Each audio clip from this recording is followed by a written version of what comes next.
வணக்கம். ஸோ அந்த நிவர் புயலால் ரொம்பவுமே எல்லாமே பாதிக்கப்பட்டு இருக்காங்க.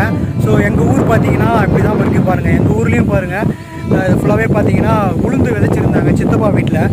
பாருங்கள் எவ்வளோ தண்ணி இருக்குதுன்னு சொல்லிட்டு. ஸோ நேற்று ஃபுல்லாகவே செம்ம மழை, வீட்டை விட்டு கூட எங்களால் வெளியும் வர முடியல. ஸோ இப்போ கூட பார்த்தீங்கன்னா நான் உயிர் தப்பிச்சு தான் வந்திருக்குன்னு கூட சொல்லலாம். ஏன்னா எங்கள் வீட்டுக்கிட்ட நான் நடக்கும்போது கால் வலிக்கு விழுந்துட்டேன். என்னுடைய ரைட் ஹேண்டில் சுண்டி விரலெல்லாம் சதை ரொம்ப கிழிச்சு ரத்தமே வர ஆரம்பிச்சிச்சு, பார்த்துக்கோங்களேன். ஸோ பாண்டிச்சேரி, கடலூர் இதெல்லாம் கம்பேர் பண்ணும்போது எங்கள் ஊரில் அந்தளவுக்கு பெருசாக ஒன்றும் பாதிப்பு இல்லை. பட் இருந்தாலும் பார்த்தீங்கன்னா ரொம்பவும் கஷ்டம்தான். ஏன்னா தண்ணி எல்லாமே பாருங்கள், பேக்ரவுண்டில் வந்து உளுந்து விதைச்சிருந்தாங்க. ஸோ அதெல்லாமே தண்ணியில் மூழ்கிடுச்சு. ஸோ காற்று எப்படி வேகமாக அடிச்சிட்டு இருக்கு. ஸோ நான் சொல்கிறேனே, வீட்டை விட்டு வெளியே கூட வர முடியல, அந்த அளவுக்கு மழை. இப்போ பாருங்கள், தண்ணி வந்து ரொம்ப இந்த நிலத்துலேருந்து தேங்கி நிற்கிது. ஸோ அதனால் காலையில் நாங்கள் என்ன பண்ணோம்னா, இந்த ஃபுல்லாக இந்த மண்ணெல்லாம் எடுத்து விட்டு இருக்கிற தண்ணியெலாம் பாருங்களேன் எவ்வளோ வெள்ளம் போல் வந்துட்டுருக்கு. ஸோ இதுக்குள்ளே வந்து நாங்கள் உளுந்து விதைச்சிருந்தோம் சித்தப்பா வீட்டில். ஸோ இந்த உளுந்தெல்லாம் மேக்ஸிமம் வந்து மறுபடியும் முளைஞ்சு அதான் வருமா என்னன்னு கூட தெரியல. ஸோ அடுத்து பார்த்தீங்கன்னா இப்போ என்னுடைய நிலத்தில் பார்க்கலாம். என்னுடைய நிலத்தை பார்த்தீங்கன்னா ஃபுல்லாக நாங்கள் நெல் நட்டுருக்கோம். ஸோ இங்கேயும் வந்து நிறையா தண்ணியெல்லாம் இருக்குது. நாங்கள் மண் வெட்டியெல்லாம் எடுத்து விட்டுருக்கோம். ஸோ எடுத்து விட்டதுனால தண்ணி ஓரளவுக்கு போயிட்டுருக்கு. ஸோ இந்த பாலத்து வழியாக தான் வந்துட்டுருக்கு. நிறைய தண்ணி தாங்க. ஸோ நல்ல மழைன்னு சொல்லலாம். ஒரு எனக்கு தெரிஞ்சு ஒரு 7-8 வருஷமாக வந்து எங்கள் ஊர் ஏரி வந்து இன்னும் ஃபுல்லாக நிறையாமலே இருக்குது.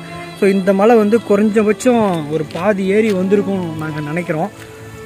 பாருங்களேன், எதிர்பார்க்க முடியாத அளவுக்கு தான் சொல்லலாம். அவ்வளோ தண்ணி வந்துகிட்டே இருக்குது பாருங்கள், எப்படி வந்துட்டு இருக்கு பாருங்களேன்.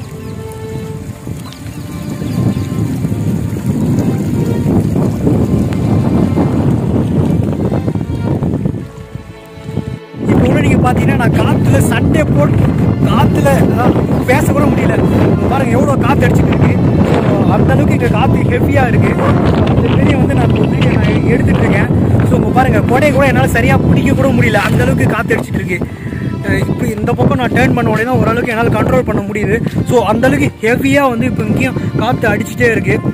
அந்தளவுக்கு இன்னும் மரங்கள் சாயலை, காற்றுனால அந்தளவுக்கு ஒரு பாதிப்பும் ஏற்படலை எங்கள் ஊரில். ஓரளவுக்கு ஓகே தான். பட் நாங்கள் வந்து இன்னும் மழையை நாங்கள் நிறைய எதிர்பார்க்குறோம். ஸோ ஏன்னா எங்கள் ஊர் ஏரி வந்து அதான் ஃபுல்லாகி குறைஞ்சபட்சம் எனக்கு தெரிஞ்சு ஒரு 8 வருஷம் இருக்குன்னு நினைக்கிறேன். ஸோ அது கொஞ்சம் நிறைஞ்சதுன்னா இங்கே விவசாயம் பண்ணுறதுக்கு ரொம்ப ஒரு ஹெல்ப்ஃபுல்லாகவே இருக்கும்.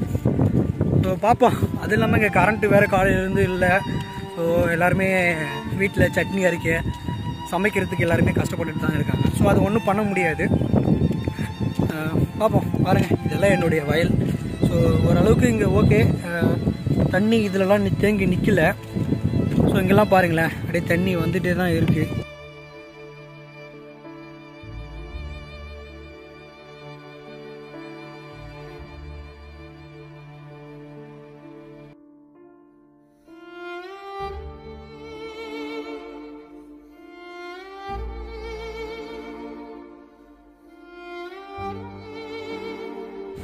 இந்த இடத்துல பார்த்தீங்கன்னா ஃபுல்லாகவே வந்து தண்ணி, எவ்வளோ தண்ணி வந்துட்டு இருக்கு பாருங்கள். இது ஆல்ரெடி உளுந்து செடி நிறைய இருக்குது.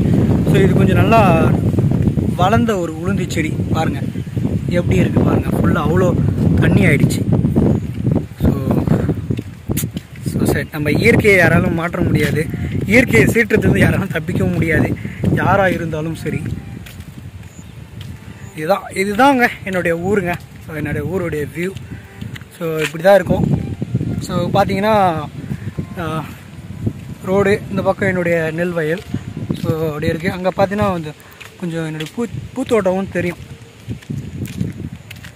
நல்லாயிருக்கு. பட் என்ன பண்ணுறது, ஸோ இயற்கை யாரால மாற்றவும் முடியாது. தண்ணி பாருங்கள் எவ்வளோ தண்ணி வந்துட்டுருக்கு. இது போல் தண்ணி நின்றுட்டு இருந்தால் எப்படி நம்ம செடியெல்லாம் ஐயோ பா, என்னுடைய கொடையை பாருங்களேன் எப்படி ஆயிடுச்சுன்னு. ஐயோ புது கொடை நேற்று தான் வாங்கிட்டு வந்தேன். ஸோ அதுக்குள்ளே இப்படி ஆயிடுச்சு. மறுபடியும் சரியாயிடுச்சு.